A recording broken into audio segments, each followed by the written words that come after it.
तामिळनाडूमध्ये विजय जिंकला याचं तुम्हाला आश्चर्य वाटतंय का?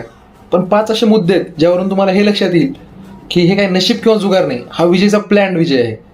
पहिला मुद्दा, स्ट्रॉंग पब्लिक इमेज. मूवीजमधून सोशल इश्यूज वारंवार मांडले गेले, यामुळे एक परसेप्शन तयार झालं, ही स्पीक्स फॉर पीपल. दुसरा, राईट टायमिंग.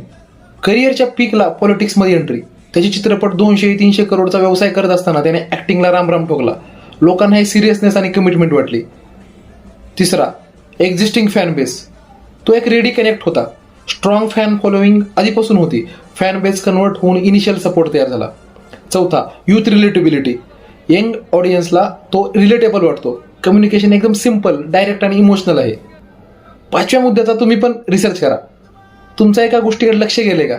पूर्ण इलेक्शन कॅम्पेनमध्ये विजय डॉक्टर आंबेडकरांचा फोटो घेऊन फिरत होता. याचा अर्थ सामाजिक न्याय आणि समानतेचा जेव्हा मुद्दा येतो तेव्हा आंबेडकरांशिवाय पर्यायच नाही. आणि या मुद्द्यावर सुद्धा सैन्याचा वापर न करता इलेक्शन जिंकता येऊ शकतं हे विजयनं दाखवून दिलं. तुम्हाला काय वाटतं? कमेंटमध्ये सांगा. जय हिंद, जय भारत.